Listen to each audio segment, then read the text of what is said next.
Hello nieces, hello nephews, it's your Uncle Charles here, and welcome back to my YouTube channel where we do unbiased technical analysis. If that sounds good to you, please hit that like button, and if you're not already, please hit the subscribe button and turn on that notification bell. It would mean a lot.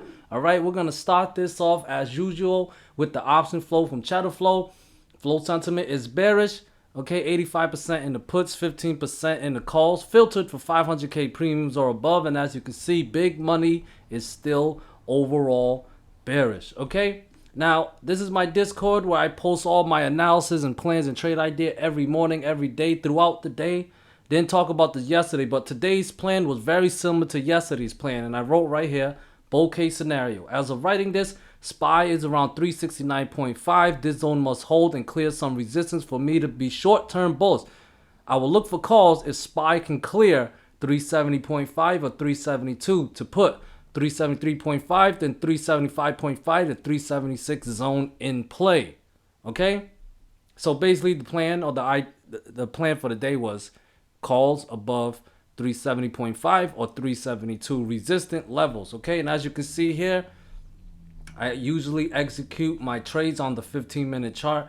All right. This was the 9:30 candle. All right. I did not buy direct off of 370.5, but we were able to close above that, bounce off that level, and clear 372. Remember that this blue line is my 372 level. The plan was to buy calls, and as you can see, if you follow Uncle Charles' plan, you would have made some good money, at least in the morning, okay? And we play it level to level. We enter at a certain level, try to take profits at the next level, which I did here. Shaved off some profit at my 373.5 resistance level. Then took off a big chunk of my profits or position around 375.5 to 376 zone. Then I left a small runner, and it rolled up to 378.5 level, which was my next target if 376 cleared, okay? We got a breakdown in the middle of the day below it, but it was a false breakdown because as you can see, we recaptured that level. This orange zone is my 375.5 to 376 zone. Remember, false breakdowns are bearish. This is why I leave a small runner so I can deal with these type of things, you know, and it won't offset my profit that I made off of this move. So as you can see, it paid off at the end of the day. Not guaranteed that it would have paid off, but it did, okay? And no coincidence where the S&P 500 pulled back today, okay? It went as high as 378.7, but as you can see here, when I zoom out a little bit, I'll go to the 1 hour chart, 1 hour chart actually, okay? If I zoom out, you can see that SPY is in base mode, okay? Base mode can come in the form of bear flags, consolidation channels, you know, or rising wedges. In this case, it looks like a rising wedge. Some may call it a bear flag, but let's say it's a rising wedge. No coincidence where the SPY pulled back today. Very critical level. I had a level around 378.5. It hit that level. Strong rejection. So based on this rising wedge, it looks like there is a setup to head down lower for tomorrow, at least to go touch the support level of this rising wedge, which is around 371 to 372 zone. Okay, at the very least. All right. Now, we'll move on to a daily chart. All right, based on that rising wedge, we do have a setup for more downside. Now, if we look on the daily chart here, I mentioned yesterday that 369 level must hold on any pullback. Okay, technically speaking, SPY did pull back in the pre-market. It hit around that level, around that 369 level, and bounced, guys. Okay, so if you watched yesterday's video, I didn't, you know, I think I gave you some good, accurate technical analysis information. Okay, so it technically hit that 369 and bounced, going as high as 378.5. Okay, couple dollars, $1.50 off of my 380 level, which is based on my fib levels of the 38.2 retracement level. Okay, so it came pretty close. We talked about it yesterday, though, that we could possibly backtest that level. Instead, we hit 378.5-ish, which is based on that rising wedge. Okay, like I said, there is a setup to head down lower tomorrow, but we'll see. We want to be unbiased and play it level to level. If you're swinging puts and you happen to enter around at 378.5 level or the breakdown of 376, which is where I alerted the trade, you know, it's not a bad entry and it's not a bad idea to swing it because, like I said many times, there is a setup to head down lower. However, for me personally, I did not swing trade. I don't really swing trade. I just don't trust this market. Anything could happen, meaning it could gap up tomorrow for all we know. All right, but I do want to acknowledge that this definitely was a good setup to swing a put into tomorrow. Okay, I do want to admit that and put that out there. Okay, but as far as the daily chart goes, it's the same story. SPY did recapture the falling wedge pattern and the bull flag. Okay, and relief rally is still in play, although it could just chop. It doesn't have to go all the way up, but relief rally is still in play as long as we're above this rising wedge pattern, which is around 370.5 now. Okay, and then you got the bull flag at the bottom, okay, around 365.3ish, which is a confluence or a line with this orange multi-year trend line connecting the September 2020 to the October 2020 low.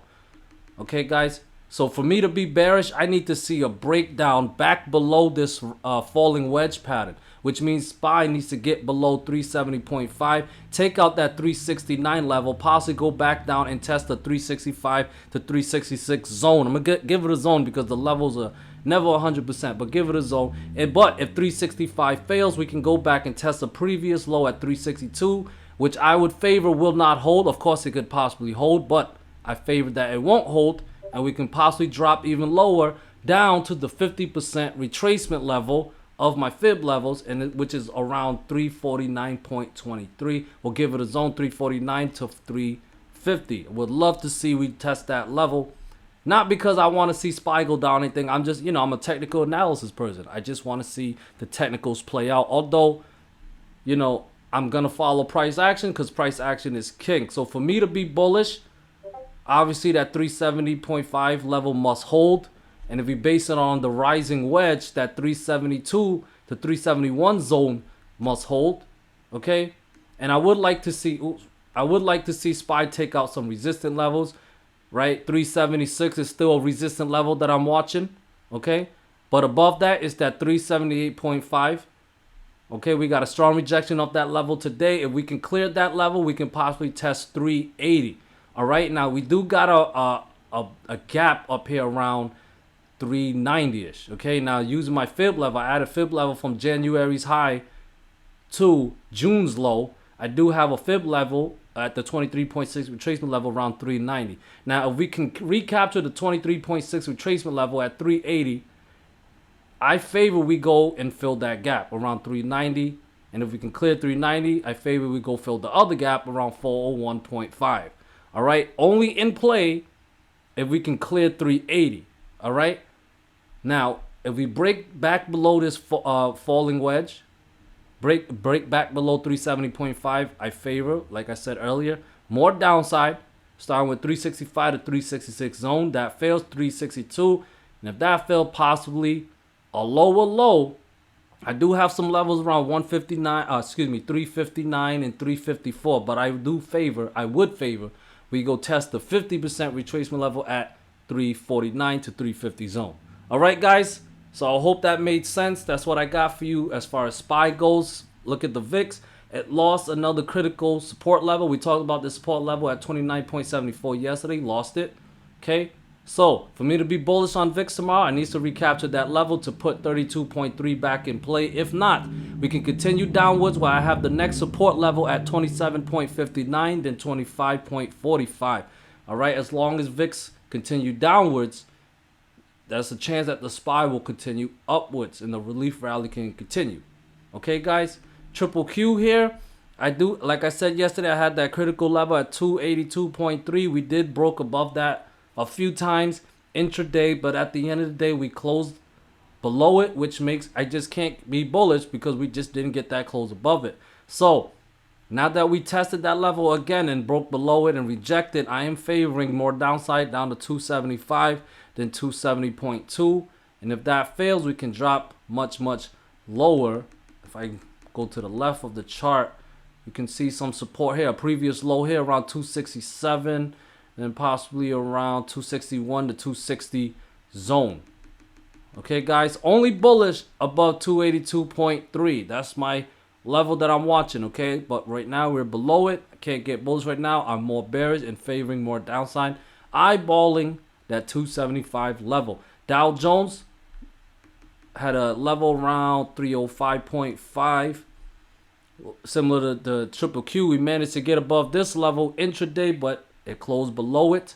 Where it closes, where it's most important to me. So now, to me, that's another rejection of that level, which puts 303.6 in play. And if that fails, 297 is in play at minimum. Okay, IWM, we got the rejection from this 170 resistant level yesterday. Today, it came off, you know, about 60 cents shy of testing that level again. But it did test that 165.7 level and bounce there. Okay, so for me to be bullish like yesterday, IWM needs to break 170. If not, I'm favoring 165 again. It's 165.7, and it's weaker now. And I favor that it'll break on the next test and go down and test 162, then 159.8. Apple tested that 137 level again. Once again, did not break above it. Well, it did not close above it. Okay, so that makes me favor more downside as well. 133.5. 132.8ish, then possibly all the way down to 128.6ish. Okay, only bullish if we can finally get that close above 137, putting 138.4 in play, and if we break above that, we can possibly go test 141.5 or fill that gap around 142.5. all right, only if we clear 137. As long as below 137, I am not bullish. Okay, and Tesla, I had that yellow trend line yesterday connecting the June 2nd high to the June 9th high and to yesterday's high, June 21st high. And today, intraday, Tesla tried to break above it, but ultimately was faced with strong rejection. Look at that strong, long wick. Yeah, it's a green candle, but look at that selling pressure. Okay, so next support is at 700. I would look for puts if 700 fails, putting 680 in play. And if 680 fails, I'll definitely be a lot more bearish and favor a test of 648, 620, possibly down to 595. Okay, only bullish if Tesla tomorrow can clear 723 and actually close above that level. If not, okay, I want to see that breakout. If we don't get that breakout, I'm not bullish. Okay, guys, so that's what I have for you guys today. Thank you guys so much for watching. This really means a lot. I really hope you guys found this video helpful.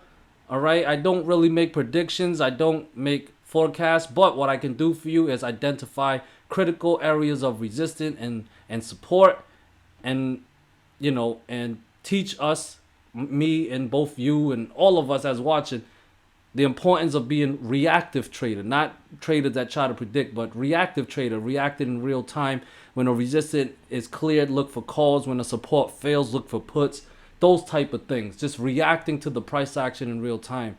All right, guys, so thank you guys so much for watching. That's what I have for you guys today. Peace.